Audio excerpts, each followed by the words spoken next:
Ouais, on va parler de le dollar cost averaging, la nouvelle mode des marchés financiers pour tenir tous les gens et qui reste à consommer de la bourse. Je vous laisse voir que ça va être un petit peu caustique, mais on aura aussi de l'éducatif, de l'explication et du pourquoi, pour moi, le dollar cost averaging, le DCA, c'est quelque chose qui est dangereux et qui est même à proscrire dans vos stratégies financières. Voilà, ce sera tout le sujet de cette vidéo. Ce sera une vidéo un petit peu raccourcie avec, on verra que des actions, on verra des actions allemandes puisqu'on est en train de faire un spécial Allemagne et puis on verra aussi les pépites et les fantastiques pour voir où ils en sont rendus. Vous allez voir, il y a quelques surprises qui vous attendent. Allez, c'est tout le programme de ce 96e épisode de l'Hebdo de Ricardo et c'est juste après le générique.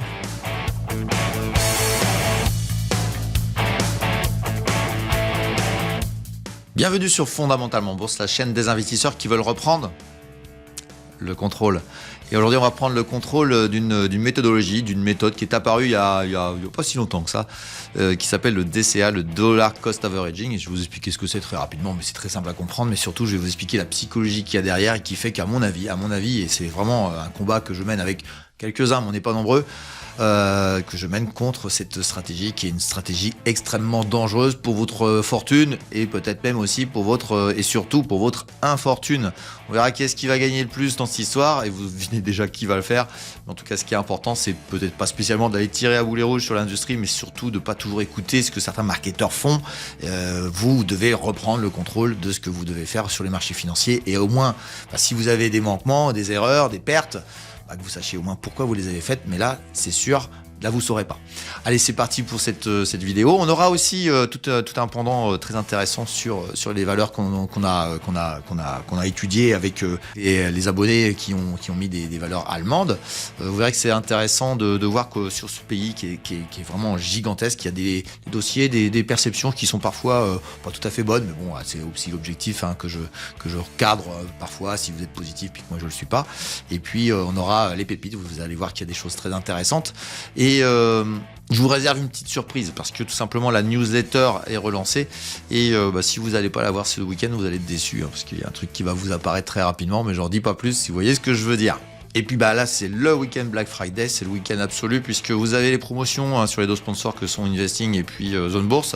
Zone Bourse c'est 40% et puis sur Investing là ça y est, il y a un petit bonus qui a été mis là depuis 1 ou 2 jours et puis c'est jusqu'à lundi 18h, mardi 18h, c'est 60% au lieu de 55 et il y a 15% en plus pour la communauté si vous cliquez sur le bon lien. Et là aussi ce qui est sur Zone Bourse c'est aussi une accélération puisque c'est 40 au lieu de 25 et c'est aussi sur le lien que vous êtes proposé. Donc voilà, c'est le moment. C'est le moment qu'il faut le faire. C'est le moins cher de l'année, c'est juste ce week-end. Voilà, tout simplement. Donc, voilà pour la publicité et puis tout le programme de ce 96e épisode, l'approche du 100e. Et puis si vous voulez aller plus loin dans l'apprentissage de la bourse, je vous invite à aller voir dans la description en dessous de la vidéo. Vous y trouverez tous les liens qui vous permettront d'accéder à la newsletter L'écho de Ricardo, où je vous fais découvrir chaque semaine une action d'exception. Vous pourrez aussi intégrer le portefeuille virtuel Dynamic Invest où vous pourrez suivre en direct tous mes arbitrages ainsi que mes sentiments de marché et puis j'y réserve aussi quelques surprises en exclusivité pour mes abonnés. Vous aurez aussi la possibilité d'accéder à la formation coachée que j'enseigne depuis des années à des élèves motivés pour acquérir une méthode gagnante basée sur le principe des poupées russes associant l'analyse fondamentale et l'analyse technique. Et puis vous trouverez enfin un ensemble de contenus complètement gratuits sur le blog de Ricardo qui vous permettront de découvrir encore plus profondément ce monde formidable que sont les marchés financiers. Voilà, et puis pour compléter cette information, comme d'habitude, je vous mets ici le portefeuille Dynamic Invest, le portefeuille long terme qui est sur 2025, il va bientôt s'arrêter, là c'est la fin d'année qui arrive bientôt, et on repartira à zéro sur 2026, on verra, si c'est une mauvaise année, il pourrait pas y en avoir, c'est possible, mais en tout cas pour moi, c'est haussier, il n'y a pas eu d'alerte spécialement sur le marché de retournement, donc pour l'instant tout est positif, on avait une correction qui a été assez longue, c'était assez fatigant à attendre, et ça y est, là c'est parti juste sur la journée d'aujourd'hui, le portefeuille, il y a eu une nouvelle sur une valeur qui a accéléré très très fort à la hausse et qui est un peu quantitatif dans le portefeuille qui fait que Voilà, elle a permis à le portefeuille de repartir très fort. Faut confirmer tout ça, hein, mais bon, voilà. Je vois bien que c'est en train de se remettre en place et je pense que vous allez voir la courbe repartir. Voilà, donc vous avez la courbe orange qui est la courbe des valeurs qui sont toujours actives, et la noire c'est celles qui sont actives plus celles qui ont été encaissées. Donc voilà, il y a beaucoup plus de gains, 44% de tout ce qui est en cours actuellement, avec une, je vous disais aujourd'hui, qui m'a fait monter le portefeuille très fort, hein. Je suis à plus 5,8 sur le portefeuille au moment où je vous parle, sur une journée, hein. Parfois ça bouge fort en un seul instant. Et donc bah voilà, avec tout ce qui a été encaissé dans l'année, bah voilà, c'est beaucoup plus puissant que ça. Mais retenez bien que bah il y a des oscillations, et il y a des gens qui comprennent pas ça. Il y en a qui pensent que je suis je dis souvent ça, ils pensent que je suis Jésus et que je vois tout en avance et que je suis Madame Irma, j'en sais rien. Non, pas du tout. Je gère une situation avec une stratégie que j'apprends aux gens, notamment sur le money management. Et à vrai dire, c'est pour ça que j'ai dit, tiens, aujourd'hui, je vais parler de money management, de gestion de vos positions. Et il y en a une qui apparaît depuis... c'est pas vieux, à vrai dire, hein. Ça fait pas si longtemps que ça, hein. C'est une nouvelle politique commerciale, une nouvelle invention de marketing des brokers, qui est de vous proposer de faire du DCA, du Dollar Cost Averaging. Et tout d'un coup, des gens qu'on n'a jamais parlé, qui ont même été contre, deviennent pour. Je vais pas citer de nom, hein, mais vous en connaissez certainement certains. Et on est rentré dans une folie absolue du DCA, le fameux DCA, qui est, bon, je vous expliquer rapidement le principe, hein, c'est tu touches ta paye tous les mois et tu mets 100 balles dans le pot et tu achètes, je sais pas, alors généralement c'est des ETF, parce qu'en plus il y a les rétro-commissions sur les ETF qui se touchent. Ça veut dire vous êtes juste en train de faire exactement ce que vous faites comme erreur sur vos assurances-vie avec des fonds à l'intérieur, parce que voilà, la plupart des gens qui viennent vers moi pour se former, hein, pour reprendre le contrôle, qu'est-ce qu'ils font? Ils veulent juste dire, moi j'en ai marre que mon banquier m'enrubane avec des produits qui vont monter, puis finalement ils montent pas. On aura à peu près les mêmes problématiques, hein, parce que les commissions qui sont derrière, vous les connaissez pas. À vrai dire, ce que vous savez pas, c'est que quand vous voyez le document sur un ETF, vous voyez un document avec 0,5, ce que vous savez pas, c'est que derrière il y a d'autres rétro-commissions qui sont pas affichées, parce qu'à vrai dire le réplicateur d'un indice, etc. Il y a des contrats derrière, c'est assez complexe à comprendre pour les petits nouveaux. Je veux pas rentrer dans le détail, c'est volontairement ça, pour pas que vous... C'est une chaîne éducative quand même pour les petits nouveaux, hein. Ceux qui ont un peu de bouteille en bourse, ils suivent plus ces vidéos-là. Donc l'idée c'est d'aider de simplificateurs, mais derrière il y a des contrats, des systèmes de contrats avec ce qu'on appelle des swaps et des trucs comme ça. Et à un moment donné vous comprenez plus rien, mais vous inquiétez pas. Ce qui est sûr, c'est qu'il y a plein de gens qui se font de l'argent sur ce dossier-là, sur ces trucs-là. Donc ça apparaît comme étant avec peu de frais, mais c'est pas la vérité. C'est pas la vérité vraie. Ceux qui gagnent vraiment d'argent, c'est ceux qui émettent les contrats, etc. Et allez juste regarder combien Amundi a de chiffre d'affaires. Le chiffre d'affaires, c'est tout ce qu'il vend, hein. C'est tout ce qu'il y a comme rétro-commission, comme commission sur tout ce qu'il fait, et notamment les ETF. Je prends Amundi, mais il y en a d'autres, hein, BlackRock, etc. Les émetteurs d'ETF. Mais ils proposent ça à des brokers. Les brokers vont aller proposer les ETF machin, le MSCI World entre autres, hein. Le MSCI World là qui vous dit c'est le monde entier, je vous le dis tout de suite, hein, c'est essentiellement les GAFAM, hein. Donc autant prendre le Nasdaq 100 en tracker, ça fera la même chose. Et vous serez sur les US, vous serez pas perturbés par des valeurs qui sont pas vraiment américaines. Et donc les brokers proposent donc ces ETF et ont un besoin qui est entendable, qu'il y ait une activité sur les comptes de leurs clients de telle manière à ce qu'il y ait qui récupèrent de l'argent de manière régulière. Alors certains mettent en place évidemment des frais de garde, mais ils sont en train de perdre tout le client parce que les gens cherchent des produits sans frais et à vrai dire il y a besoin d'avoir des frais parce qu'ils ont besoin de vivre. Donc ils ont des rétrocommissions sur les ETF qu'ils vous proposent et ils vous disent achetez-les de manière DCA. Tous les mois, vous mettez 100 balles sur un ETF qui vaut 5 euros, vous achetez 20 actions. S'il monte, ça fait 19. S'il baisse, ça fait 21. D'ailleurs, quand il baisse, c'est génial. Vous achetez 21 au lieu de 20. C'est la promotion. C'est les soldes. C'est comme les pommes de terre en promotion. On n'est pas dans le système du supermarché là, c'est complètement différent. Ça peut s'effondrer, aller jusqu'au fond du trou dans un secteur d'activité qui s'effondrerait pour des raisons XY. Je faisais un coaching collectif avec mes abonnés, les abonnés qui ont un peu d'ancienneté, je leur fais des coachings collectifs avec les abonnés de Dynamic Invest cette semaine, et on me posait des questions sur les secteurs. Je peux vous dire que je les ai sidérés sur ce que je pense des matières premières. Sidérés, et je pense qu'ils ont été marqués parce que je leur ai dit, parce que personne ne leur a dit ce que je leur ai dit. D'ailleurs, je ferai peut-être un laïus un jour sur le site internet, j'essaierai de faire un article là-dessus, ou sur une newsletter, sur la newsletter qui a repris. Hein. Surtout, qu'il faut vous réinscrire. Vous allez voir, il y a plein de choses qui apparaissent. Hein. Ça a un succès fou. Hein. Tout le monde s'y remet là, c'est très bien, c'est cool. Mais vous êtes très nombreux. Et m'envoyez pas de message pour me dire merci, hein, parce que ça remplit. J'arrive plus à répondre. Mais à vrai dire, on vous explique que de toute façon, la bourse, ça monte tout le temps. Donc, vous allez acheter ces ETF avec de plus en plus de quantité et à un prix de moins en moins élevé. Et comme je vous le dis, vous achetez pas des tomates au marché, hein, qu'on soit très clair. À partir de ce moment-là, on vous explique que de toute façon, ça remonte. Et puis, vous voyez que ça remonte, ça arrive, mais parfois ça remonte dans 20 ans. Dans 20 ans, vous aurez quel âge? Bon, les jeunes, vous en foutez. Quoique 20 ans avant de toucher de l'argent, de commencer à gagner de l'argent ou récupérer des pertes qui se sont accumulées, je vous laisse voir le tableau. J'ai déjà fait des vidéos là-dessus, et notamment vous allez dans le programme Débuter en bourse, vous verrez qu'il y a plein de choses éducatives sur le sujet.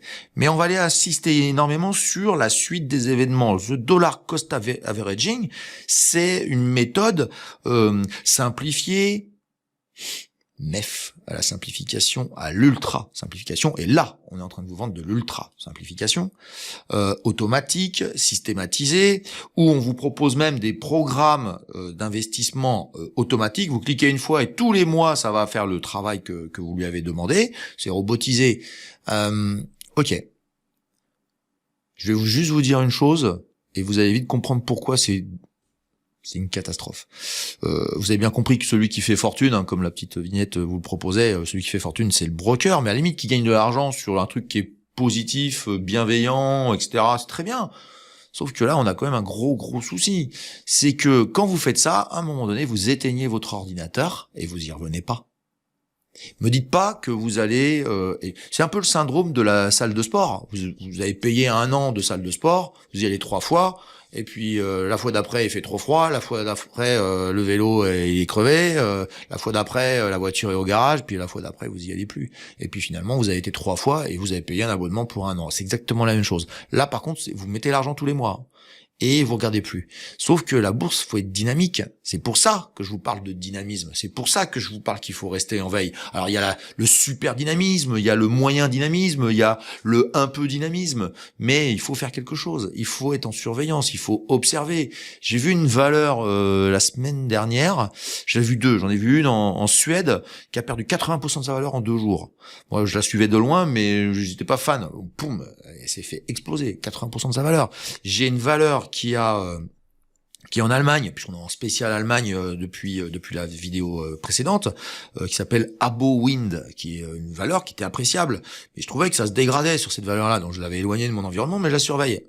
Allez voir le cours de bourse qu'elle est maintenant. Elle a perdu, je crois, 60 ou 70% en une semaine, là, en quelques jours.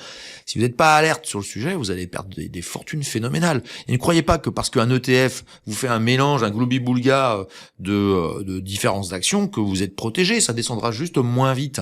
Et si ça monte, vous allez peut-être penser que dire, bah non, mais il dit n'importe quoi. Oui, mais c'est pas possible de rester passif par rapport à ça. Et ça, c'est vraiment la notion que je voulais vous donner le plus aujourd'hui, c'est cette notion d'endormissement. On ne peut pas s'endormir avec les marchés financiers. Ce n'est pas possible. On ne peut pas s'endormir avec les marchés financiers. J'avais fait une vidéo il y a 1 an, je crois que c'était 1 an, où j'avais fait une vidéo sur ça va exploser, qui parlait de l'armement et de la dangerosité du secteur armement quand il y aura la paix. Je sais pas vous, moi je suis des valeurs armement qui font un peu d'armement, en complément d'activité, on va dire. Les graphes sont très clairs, hein, c'est pas bon. Hein. Ster Motors, que j'ai sorti des pépites, a visiblement, pas trop bêtement, parce que ça s'est bien cassé la figure, alors, pas pour des raisons de secteur, c'est plutôt un problème de livraison, mais je vous le dis quand même, c'est des gens qui font des moteurs, notamment pour l'armement. Donc ils font du moteur, et il y en a pour l'armement. Ster Motors est en train de se faire découper sur le secteur armement, et ça emmène toute l'action vers le bas. Ben, rassurez-vous, hein, des activités armement vont commencer à souffrir. Les gens ne vont pas réagir. Je vous le dis, les gens ne vont pas réagir.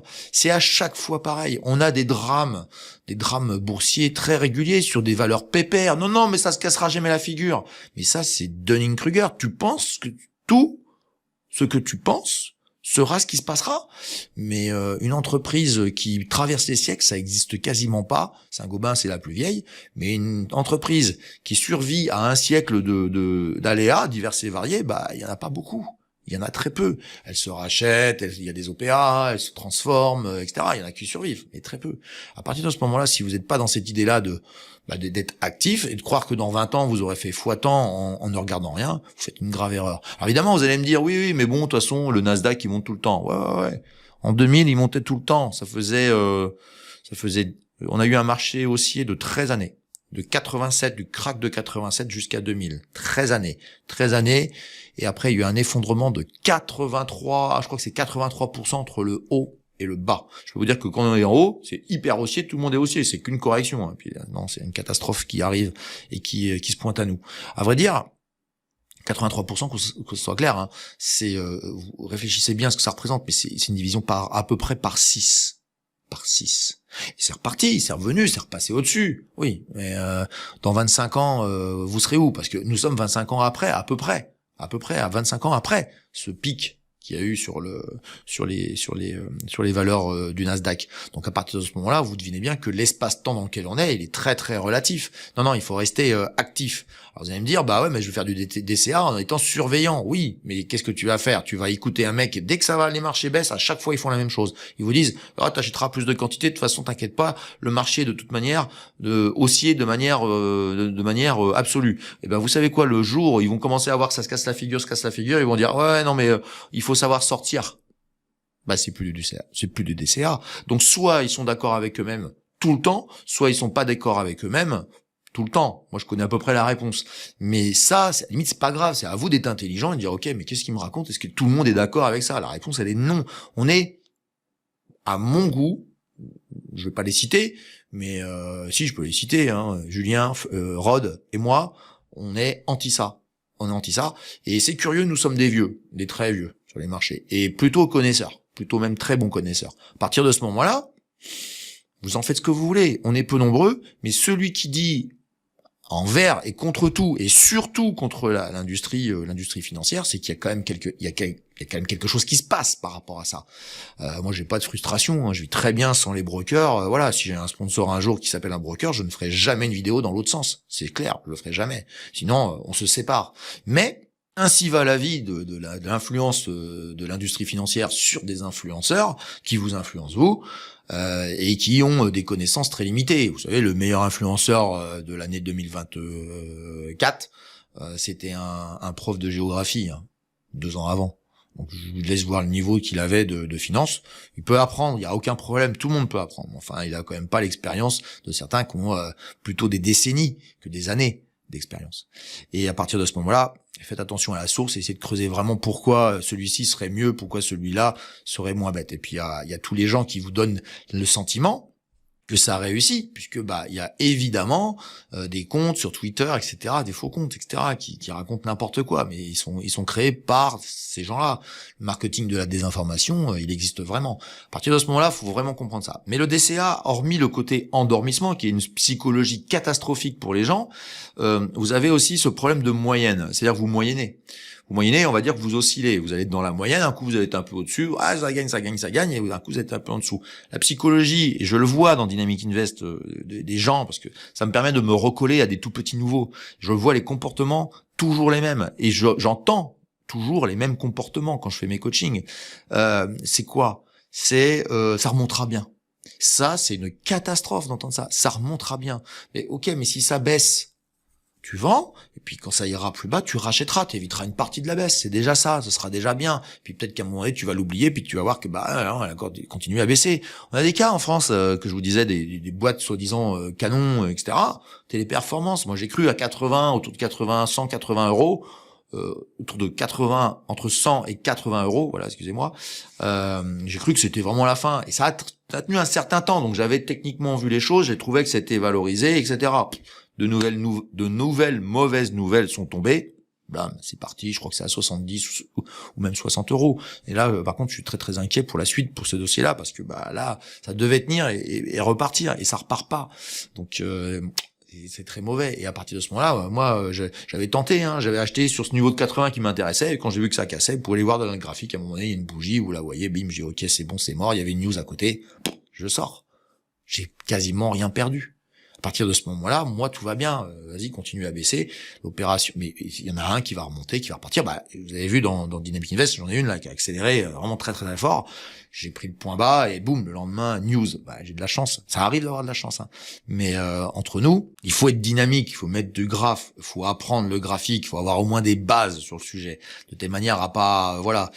J'ai fait un tweet la semaine dernière sur Soytech et où j'ai entendu et les gens ont réagi, notamment dans mes élèves et mes abonnés. Ils me disent, j'en ai. Mais depuis quand? Bah depuis très très haut. Elle a divisé par 10. Voilà, c'est la super tech, ça va bien remonter. C'est ce que j'entends tout le temps. C'est catastrophique. Catastrophique. Les gens perdent tout leur argent sur la supposition qu'ils savent ce qui va se passer dans l'entreprise. La boîte vous raconte des choses, mais ça se passe pas comme ils disent. Ils sont toujours en train d'enrubaner. Quand vous avez une news qui tombe et part du service financier, du directeur financier, qui la transmet au service marketing, qui lui fait le papier cadeau, et lui ensuite il balance la news sur les réseaux autorisés. Mais le marketing il vous dit super bonne nouvelle. Et puis en fin de paragraphe, vous avez que la super bonne nouvelle, on a des commandes, mais on a l'usine qui a brûlé par exemple. Bon bah, vous inquiétez pas, super nouvelle, on a plein de commandes qui attendent et puis on relancera l'usine la semaine prochaine. Et si vous allez voir le truc, ça a cramé de partout. Enfin, j'en sais rien, je peux vous inventer plein de choses comme ça. Et à vrai dire, surtout ne croyez jamais dans ce qui est écrit. Jamais. Il faut être sûr et certain de ce qui se passe. Ça, c'est une chose à entendre. Ne jamais écouter, ne jamais lire bêtement ce qui est écrit, parce que vous avez vraiment des pièges partout. Le marketing est très malin, le marketing de la communication financière est extrêmement malin pour vous faire croire des choses et vous faites avoir. C'est vraiment, mais c'est tous les jours, continuel. À partir de ce moment-là, faire du DCA sur un Orpea, c'est Emeis maintenant. On a changé de nom sur ce dossier-là pour vous cacher ce qu'il a été, mais Emeis c'est Orpea, qu'on soit très clair. Emeis. Vous avez Worldline là qui s'est effondré, qui avait racheté Ingenico. Ingenico, c'était les terminaux de paiement notamment. Catastrophe. C'est une catastrophe industrielle. Les OPA, les fusions, c'est très dangereux. J'en ai fait une dans ma vie. En tant que dirigeant, je peux vous jurer que vous passez votre temps à essayer de réconcilier des gens qui se foutaient dessus la veille. Donc ça, c'est pas du tout efficient. Et puis vous avez des morts au combat. Et puis il y a des restructurations à faire.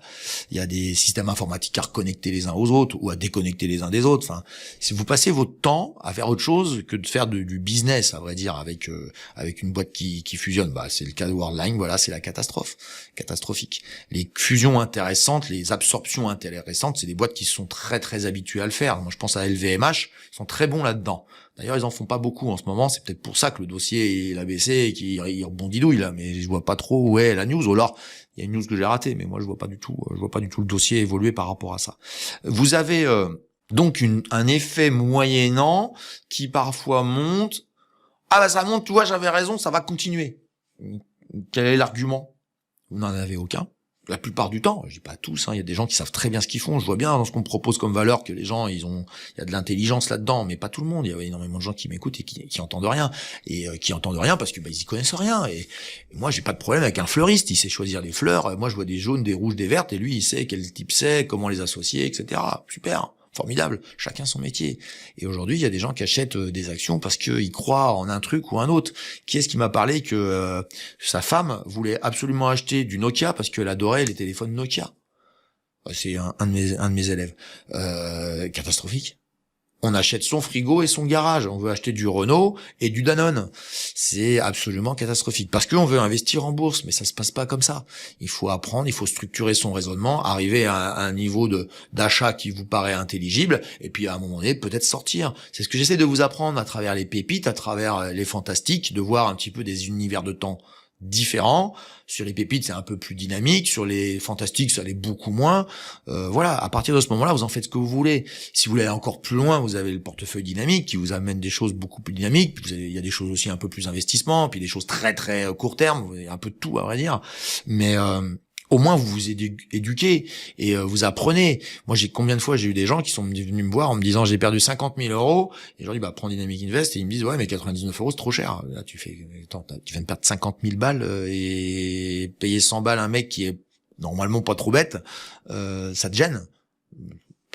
Au revoir. Au revoir. Il n'a rien compris. Il a strictement rien compris parce que on est face à des gens qui ont de l'émotionnel et qui ils sont pas capables d'acheter le journal, mais par contre sont capables de perdre des fortunes par méconnaissance. Ça c'est terrifiant. C'est absolument terrifiant.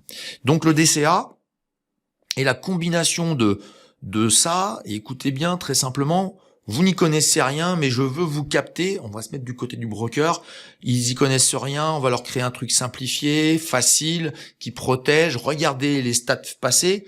Et ils vous disent juste après, les chiffres du passé n'augurent pas du futur, mais ils vous font quand même voir le passé. Et ils vous disent que ça va se réaliser de la même manière. Avec des espaces-temps qui sont totalement hallucinants depuis 1948, depuis même le début du siècle dernier. Donc ça fait 120 ans que ça se passe comme ça. Oui, mais à vrai dire, quand vous êtes dans la baisse, vous avez un phénomène très simple, c'est quand ça baisse, à un moment donné, vous prenez panique, vous prenez peur, et on est tout de suite marqué par des baisses. Regardez juste comment vous comportez vous-même par rapport à ce que vous avez dans votre portefeuille quand ça se met à baisser. Moi, je le vois bien à travers Dynamic Invest quand ça baissait. Là, vous avez vu, la courbe était en train de baisser. Ils étaient dans le mode panique parce que le peu qu'ils perdent, c'est une catastrophe. Alors qu'à vrai dire, la bourse, faut gérer ses baisses, faut gérer ses hausses, et il faut prendre des décisions. Et à vrai dire, le dollar cost averaging, c'est l'inverse de ça. C'est l'absence de décision, c'est l'endormissement, l'absence de décision, la non-responsabilité de dire je vais faire ces choix-là, je délègue. Et je peux vous dire, vous allez juste à une certitude, c'est qui fera fortune sur le DCA, c'est le broker. Mais c'est certainement pas vous, ou alors ce sera par hasard. Et le hasard en bourse, je suis désolé, mais pour moi, c'est une catastrophe. Voilà, j'espère que vous avez apprécié ce billet d'humeur. J'espère que vous appréciez à chaque fois ça. N'hésitez pas à mettre des pouces et des likes pour animer cette chaîne et puis qu'il y ait de plus en plus de gens à la découvrir. J'ai de plus en plus d'abonnés. Je suis très fier et je vous remercie tous. Allez, on enchaîne avec la suite de la vidéo. Comme je vous disais, c'est un programme un peu raccourci. Je fais en fonction du temps qui me reste. Et on va aller voir quelques valeurs allemandes. On va éviter, on va pas faire macro, on va pas faire les indices, ça sert à rien. On va aller voir surtout qu'il y a Thanksgiving sur les États-Unis, etc. Donc voilà, ça bouge pas, donc on va pas regarder ça. On va enchaîner tout de suite avec la suite de la vidéo sur quelques valeurs allemandes. On fera les pépites rapidement et ça fera une vidéo un peu plus courte que d'habitude, mais qui sera toujours aussi intéressante. Vous allez voir qu'en Allemagne, il y a des choses très sympas qu'on m'a données, mais je suis obligé de vous passer le disclaimer et puis la biblio qui permet de retrouver les valeurs dans le futur. Et je vous retrouve juste après cette petite obligation légale que je dois faire. Le contrôle, fondamentalement bourse. Le petit disclaimer qui permet de voir que je ne suis pas un conseiller et que tous les graphes que je vous présente sur tous les actifs ne sont ni des conseils d'achat ni des conseils de vente, mais juste mon avis. Alors pour profiter de toutes les informations qu'il y a avec la biblio de Ricardo, et sur l'année 2023 il y a eu plus de 300 valeurs étudiées, eh bien vous allez sur la chaîne par le biais du menu YouTube, que voici juste devant vous. Et vous allez dans la barre de recherche trouver votre chaîne préférée fondamentalement bourse. Elle apparaît assez rapidement, vous cliquez dessus et vous arrivez dessus ici. N'oubliez pas de vous abonner en cliquant ici et activer la petite cloche qui va bien, de telle manière à ce que vous puissiez avoir toutes les notifications de toutes les vidéos qui sortiront dans le futur. Ensuite, vous cliquez sur la chaîne et vous arrivez sur le menu de la chaîne et vous allez cliquer sur la petite loupe qui est ici pour y mettre la valeur que vous recherchez. On va prendre l'exemple de la meilleure valeur de l'année dernière, de 2023, qui est Red Delphi. Et vous cliquez et vous voyez qu'apparaissent les deux vidéos sur lesquelles Red Delphi a été cité. Voilà comment vous pouvez trouver toutes les valeurs qui vous intéressent dans la chaîne. Vous pouvez aussi taper le code de la valeur, c'est beaucoup plus fiable. Une faute d'orthographe est vite venue. Voilà, n'hésitez pas non plus à regarder la date à laquelle a été faite la vidéo. S'il y a plus de 3 ou 4 mois, vous pouvez me demander une mise à jour. Voilà, je vous laisse maintenant à la vidéo et profiter des nouvelles valeurs que nous étudions tout de suite. Voilà, et je rappelle que je ne fais que des valeurs éligibles au PEA dans toute l'Europe et en ce moment on est en spécial Allemagne. Et on va commencer par une valeur que Victorien m'a proposée, elle s'appelle TUI et c'est un monstre, c'est un très très gros du tourisme mondial. Allez, c'est parti, on regarde TUI tout de suite. Et qu'est-ce que je fais dans cette chaîne à chaque fois? Je vous mets le graphique longue période pour bien mettre l'ambiance dans la... Comme dirait l'autre, il y a 2 salles, 2 ambiances. Toi, t'es dans une ambiance, tu m'as dit, Victorien, que t'étais, c'est pas cher, et t'attends une recovery. D'accord? Très bien. Et moi, je te mets ça dans la figure, entre guillemets. Et on va pas être d'accord, mon coco. Mais t'inquiète pas, hein, c'est normal, hein, on est là pour ça. Mensuel, hein, donc on est sur, là, il y a 40 ans, mais bon, voilà, ça peut faire ça, là. Et ça peut le faire ici. On est d'accord. Et moi, je vois rien. Mais on va aller regarder ça graphiquement, ça donne en hebdomadaire. Attends, j'agrandis quand même pour que tu regardes bien. Hop, voilà, hein, vous voyez, c'est ça. Il est en train de me dire ça. Ça devrait remonter. Hein, en gros, la recovery. Allez, on va voir ça l'hebdomadaire tout de suite. Et hop là. Bon, donc là, il y a la catastrophe. Alors ça, c'est un énorme gap. Hein. En 2023, bladoum, machin, ça oscille ici entre un niveau 4,60 et 7. Allez, en gros, ça fait du simple au double, simple au double, simple au double. Donc voilà, il faut pas être investisseur là-dessus. Désolé. J'ai un élève hein, qui travaille chez eux et il se passe rien de particulier, donc je vois pas ce que t'attends. Je vois pas ce que t'attends et tu me dis qu'il y aura une recovery que t'espères. Bah, moi, à mon avis, tu vas attendre longtemps. C'est mon avis. Hein. Donc j'ai tiré des parallèles ici. Hop, attends, je t'agrandis ici, toi. Ici, je l'ai retrouvé ici avec des points de contact intéressants. Là, ici et ici. Et donc après, c'est des parallèles. Et donc j'en ai une ici. Pomme. Attends, je te fais voir. Je glisse. Ici, tu vois, ici, il y a des niveaux qui sont respectés. Hop, pardon, je suis en train de faire une bêtise. Et ensuite, je me retrouve ici. Et là, quand tu te mets en daily, regarde bien, je vais te faire voir. Poum, là, ça c'est une bougie pas belle. Il y a des chances que ça... Alors, ça travaillera là, mais regarde bien, ça va travailler ici. Là, c'est pas très propre, on est d'accord. Mais là, ça retravaille correctement. Donc voilà, c'est un niveau qui est parallèle à celui-ci, qui est parallèle à celui-là. Et donc, par exagération, tu peux aller chercher l'autre niveau parallèle qui est ici. Donc, je suis en daily et qui, tu vois, il se travaille ici. Je vais agrandir. Hop. Voilà, là, tu vois, ça travaille un petit peu ici. Ça a du sens, mais regarde bien. Hein. Le trou de cotation, 14. 8 divisé par 2 en une journée. Le soir, t'es riche, t'es ici. T'es à 15 balles. Le lendemain, t'es pauvre. À 8 balles. Voilà, c'est comme ça que ça se passe en bourse parfois. Hein. Vous vous rappelez ce que je vous dis. Alors celui-là, tu te le manges, hein, mais une fois que tu es à 8, faut t'en aller, hein, parce que ça tombe à 4. Voilà. Donc tu peux économiser de l'argent, ce que je vous racontais tout à l'heure. Voilà, bah là c'est bien. En daily c'est mieux, hein, on voit mieux les oscillations. Donc il y a rien et j'ai pas d'éléments qui me font dire que ça va changer de paradigme sur TUI. TUI c'est donc un Magna, alors compagnie aérienne plus qui fait aussi. Mon élève vous expliquerait mieux puisqu'il est steward là-bas. Ils font du tourisme. Ils doivent être tour opérateur. Je cherchais le mot. Voilà, tout simplement. Allez, on va basculer sur une autre valeur qu'on m'a demandé qui s'appelle RWE. Et c'est Béatrice qui me l'a demandé. Et là aussi, je crois qu'il y a des a priori très très forts et très tenaces. Et je vais décevoir encore. Et RWE, on est dans la distribution électrique. Et évidemment, tout le monde adore l'électrique parce que tout le monde vous dit qu'il faut acheter de l'électricité parce que l'électricité, machin, ceci, cela, par un coup fin. Oui, ok, ouais, bon. Voilà le graphique long terme de RWE. Hein, on est d'accord. On est fin novembre. Hein. Ça, c'est la bougie de novembre. Hein. On va en reparler tout de suite. Mais regarde les oscillations qu'il y a. Donc, tu peux parfaitement en avoir une nouvelle qui se casserait la figure. Voilà. Donc, c'est un graphique très compliqué. Et je trouve qu'il y a un support ici qui est très facile et très évident, entre guillemets. Donc, ça pourrait revenir là. Donc, 32, là, ce serait un bon niveau de prix d'achat, à mon avis. Ou un 34, hein, si ça va un petit peu plus loin, si ça redescend ici. Et là, c'est monté à 46. Et quand j'ai vu ça, j'ai dit, oh, bon, toi, de toute façon, c'est clair, c'est une résistance que le marché a vue. Et elle est magnifique. Ici, ça, voilà. Donc là, c'est très simplistement clair. C'est pas le moment. Mais, tu pourrais te dire, bah ouais, ça peut monter plus haut. Bah oui, hein, ça peut monter plus haut. Moi, je vois pas les éléments, hein. J'ai pas le gaz. Ceci étant dit, ça peut le faire. Donc je regarde, ah oui, t'as une autre résistance là. Attends, excuse-moi, je le fais en direct. Ouais, t'as peut-être un petit truc ici qui te gêne aussi. Dans ce sens-là, je te le mets au hasard, comme ça, paf, hein. Tic, toc. Voilà, ça, ou alors ça. Ça. Voilà, ça ressemble à quelque chose. Voilà. Donc, t'as fini au-dessus, légèrement, c'est possible. Hein. On se la met en pointillé, on verra si dans le futur, c'est bon ou c'est faux. Voilà, tout simplement. Tac, voilà, c'est fait en direct. Si ça repart à la baisse, tu vas chercher là. Voilà. Fondamentalement, j'ai rien. Et on va essayer de voir si hebdomadairement, c'est un peu plus intéressant. Donc hebdomadairement, j'avais tiré ça. J'ai cette oblique là ici qui est support. Hop, je te fais voir pourquoi. Parce qu'elle a un contact ici. Elle est en vert, donc support. Retour dessus potentiel. Mais j'ai aussi un couloir qui me paraît intéressant. C'est celui-ci. Tu vois, je te pousse un petit peu. J'agrandis, je pousse un peu les murs. Ça, c'est pas mal. Tu me dirais, comment j'ai vu? J'ai ces 2 points-là, j'ai vu que c'était assez correct. Et regarde bien. Bon, je l'ai vu avant, hein, je le fais pas en direct comme ça. Hein, je l'avais vu, mais je te fais la démonstration. Tu fais un copier.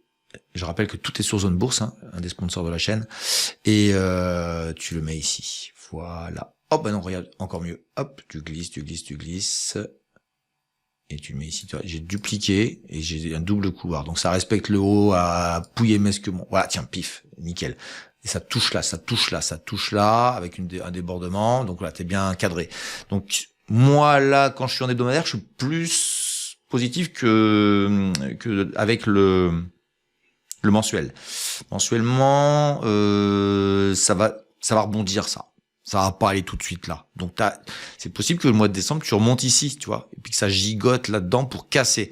Il faut que ça casse ça. Et ça pourrait en même temps faire ce que je te raconte, tout en respectant ce couloir que j'ai écrit là, ou alors aller retrouver le bas du couloir. C'est peut-être pas le cas actuellement, peut-être pas encore, mais pour moi ça travaillera. Donc c'est pas le moment de rentrer. C'était le moment tout à l'heure. Voilà, remarque, si tu joues leur bon, mais là là sincèrement, hein, je te le dis, hein, là c'est du trading. Hop, j'agrandis. Pourquoi c'est du trading? Parce que la forme graphique est pas bien prise. Moi, j'ai envie de te dire, si ça oscille 3, 4, 5 fois, à un moment donné, tu vas être plutôt là, en train de dire, je te prends pour, c'est peut-être ta dernière oscillation, et je te prends pour aller casser, ne jamais revenir au prix que tu aurais acheté. Donc, ce serait bien que ça respecte mon cadre. J'ai peut-être tort, hein, on sait strictement rien. Ce qui me paraît quand même cohérent, c'est de faire une pause minimum. Mais je suis pas positif sur ce dossier-là. Je suis désolé pour te le dire, je suis neutre. J'ai pas d'intérêt. Ça m'intéresse pas. Évidemment, celui qui a acheté à 31, qui a 43, il fanfaronne. Moi, je serais lui, j'encaisserais des gains hein, entre nous. Hein. Voilà. Si tu vois ce que je veux dire, Béatrice. Donc voilà pour les valeurs que vous m'avez demandé à étudier sur l'Allemagne. Hein. On va continuer les fois d'après. Là, je suis un peu plus court, donc j'en ai fait que 2. Mais les dossiers sont intéressants, hein, vraiment très intéressants. Il y a des cas d'école un peu partout. Et là, c'est le cas d'école de certaines croyances. Attention, c'est bien que vous me disiez ce que vous en pensez hein, de telle manière, de telle manière à ce que on puisse comparer ce que vous dites. Et là, il y avait 2 dossiers où je trouvais que vous étiez un peu positif. Là où je vois pas de grand chose. Donc c'est intéressant de voir que non, je suis pas d'accord avec vous. Vous devez pas regarder les bons éléments par rapport à ça. Tout simplement. Et donc à partir de ce moment-là, faut être modéré. Mais vous n'avez pas totalement tort, hein, mais moi, il faut que je regroupe tout. Et là, je l'ai pas. Voilà, tout simplement. On va enchaîner, si vous voulez bien, avec les pépites. On va regarder ça tout de suite, ce que ça donnait cette semaine sur les pépites. Allez, c'est parti.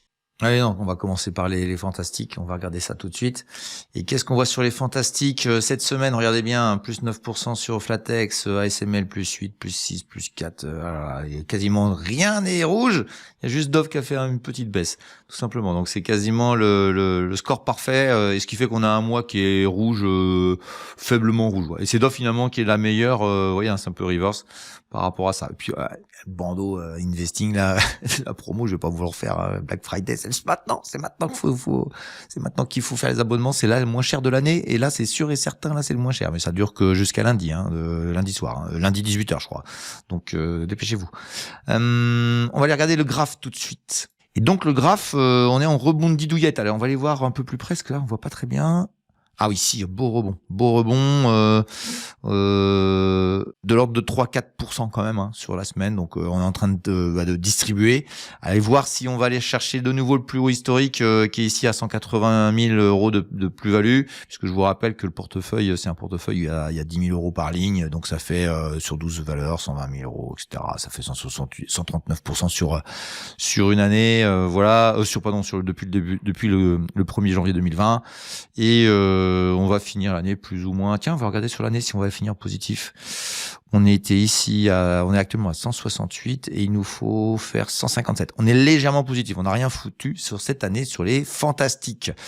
C'est bien dommage, mais c'est comme ça. Mais celui qui a acheté pendant le crack Trump, là, par contre, il a fait un gain non négligeable. Ouais, comme quoi, c'est les grosses valeurs. Faut acheter quand il y a des stress de marché importants. Allez, cette fois-ci, on va voir les pépites. C'est la même version que les fantastiques, mais c'est des petites valeurs et on a vendu pas mal d'actions depuis un certain temps. Allez, c'est parti, on va regarder l'état des lieux et on va voir ce que ça donne. Ah bah, c'est beaucoup moins intéressant cette année, hein, cette semaine en tout cas. L'Automatica qui a bien rebondi, hein, on en a parlé je crois que la semaine dernière, donc c'est bien reparti. C'est bien reparti. Mips qui nous fait aussi un rebond assez sympa. On vérifiera si ça se tient dans le temps. Et puis le reste n'a pas grand. Alors Redelphi entre nous, hein, depuis le début de l'année, c'est à plus 120%, c'est un carton absolu. Castadiva qui nous fait un plus 43, c'est pareil. Les Italiennes, hein, vous avez vu, mes Italiennes, elles sont exceptionnelles. Hein. Je vous ai fait une vidéo d'ailleurs sur pourquoi c'était le pays des pépites. Et des fois ça me chatouille de vous en remettre une autre, hein, mais à un moment donné, il faut pas j'en mettre de trop. Il faut que je mette d'autres pays. Et puis on a Grupo EcoNR qui gigote mais qui pèse pas. Voilà, elle est toujours en positif. Et puis Paxman est en train de se retourner. Je vais vérifier si je la sors.